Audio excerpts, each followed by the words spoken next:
Like a bleak and dismal fog over San Francisco, the memories remain.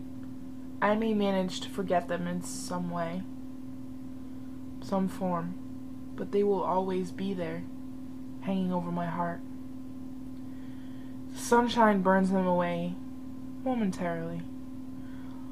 But every rejection, every laugh, every rainy day, every cloudy lapse in sunshine, casts a shadow over my shoulder, and I feel them, just like they happened this morning. They are there, waiting to descend upon me like the hounds of hell, because something random, sweet, and innocent smacked me in the face like an angry girlfriend because she caught you with her best friend, reminding me of what I had taken away, reminding me of what you, I, he, she, we, they have done. The horrors that have been committed and the secrets we hide behind masks of life, of happiness, and of peace. The atrocities committed behind closed doors or even in open sight because no one is brave enough to stand up. We walk by and murmur to ourselves, what am I gonna do? We appease our minds with images of our own helplessness when all it would take to ease her torture is a word, a gesture, maybe a look that lasts a little too long, that says, yeah, I know what's going on. And maybe it would all stop and go away.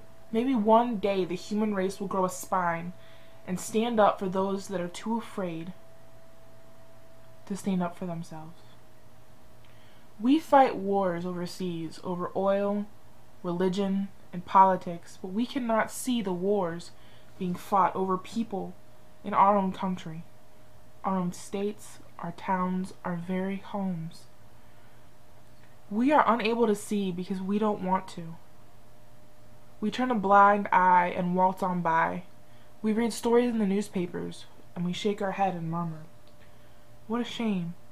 How can he do that? Why isn't he locked up? He should be put to the chair. But all too often, punishment is not doled out. And even when it is, that does not heal the wounds. It does not give back a childhood. It does not give back the innocence, or the playfulness, or the childish tenderness that has been stolen. No. There's nothing that can do that once it's gone. We are so focused on punishing past transgressions that we cannot think to prevent, to keep a closer eye on our children, to keep a closer eye on what's going on, right under our noses. That look you see in her eye, the scars on her arm, the way she flinches when you touch her, memorize it and know it well. It's a guilt that haunts her. It hangs in her eyes. She has memories, flashbacks, nightmares. She can't forget and she can't escape. It's a guilt that she can't leave behind. But it doesn't belong to her. It belongs to every person that's ever turned a blinded eye. To every person that has ever walked by. It belongs to every person that knows and does nothing. Our culture and our communities, we stand by while thousands of women suffer and hundreds die because they can't take it anymore. We do nothing to help. We hold counseling groups and we write books about how to get over it. But it's not that simple. And it's useless when she can't even admit it happened. She's too afraid to come out and stand up and tell you what's bothering her, what's happened to her, the hell she's been through. She's too afraid of the repercussions of her actions, and she feels that it's her fault, that she brought it on herself by some form of her action. And yet we stand by.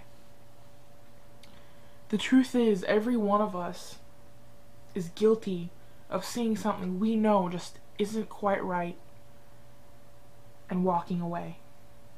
We sit and live our lives taking care of Number 1.